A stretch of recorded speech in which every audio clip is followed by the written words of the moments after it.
बेटा तुझसे तुझसे मेरी एक इल्तिजा है।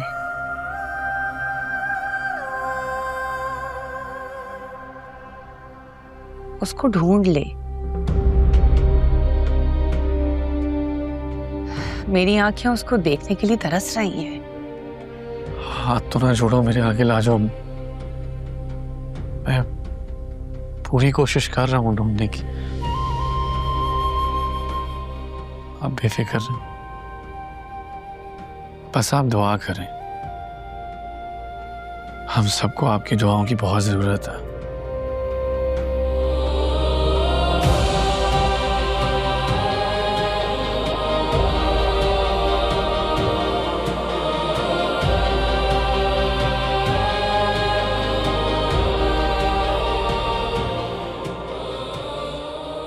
और कितना वक्त लगेगा? आज तक ऐसा नहीं हुआ कि किसी का पता ना चल सके। समझ में नहीं आती कि जमीन खा गई या आसमान निकल गया। मुझे हर हालत में गुलाम चाहिए, और वो भी जिंदा। मुझे इत्तला करो। पल पल की खबर चाहिए, या इसके लिए भी मुझे तुम लोगों को इस्लामाबाद से फोन करवाना पड़ेगा? बाहर भाई कुर्बान अली अकेले बैठे हैं और आप यहाँ गुलाम के लिए परेशान हो रहे हैं। उस औलाद से कुछ ज्यादा ही हमदर्दी नहीं हो रही आपको? औलाद तो वो मेरी ही है, इसमें कोई दो राय नहीं है। राय तो मैं मांग भी नहीं रही हूँ, सिर्फ इतना ही कहा है कि घर में मेहमान आए हुए हैं, ना आपका पता है ना ही आपके बेटे का। पाशा कहाँ गया? तुम्हारे भाई ने उससे कुछ कहा है, जिसके बाद वो यहाँ से चला गया है। चाय का काम क्या होगा उस गुलाम की माँ के पास?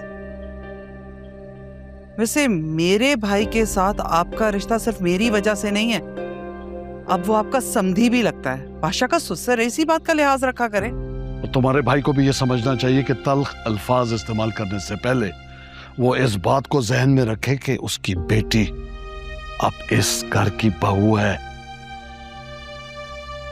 और बादशाह की बीवी भी। बादशाह आजकल जिस दौर से गुजर रहा है उसे तुम भी अच्छी तरह जानती हो, और मैं भी। पता नहीं हमारे ही खानदान में ये मोहब्बत का मसला क्यों? मेरे भाई ने आपकी बहन से मोहब्बत की और अपनी जान गंवा बैठा, और आपकी बहन ने मोहब्बत में भागकर शादी कर ली, लेकिन आप उसकी खुशियां नोचकर उसे घर ले आए। खुर्शीद ठीक ही कहती है, काश कि आपने कह दिया होता कि वो मर गई। आज मेरा बेटा तो ना रुल रहा होता। और ऊपर से हद ये है कि मेरा भाई अपनी बेटी की खुशियों की खातिर अपनी बेटी के ऊपर सौतन भी बर्दाश्त कर रहा है, लेकिन किसी को एहसास ही नहीं है। और कहा यह जा रहा है कि वो तल्ख लहजा बोलता है।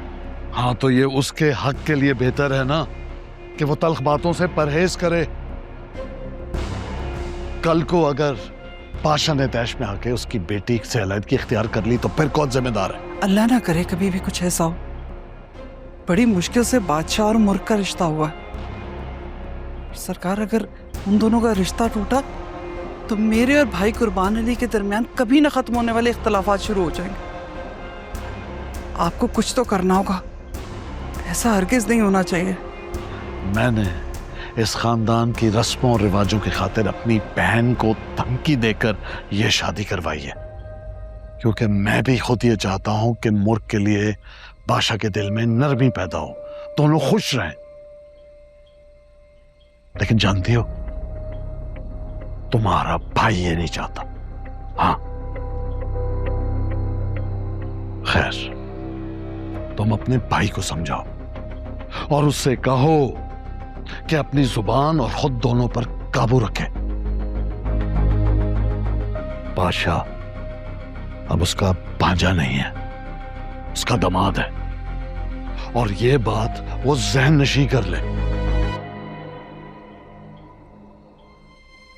मैं बादशाह को बुलाता हूं, तुम जाओ।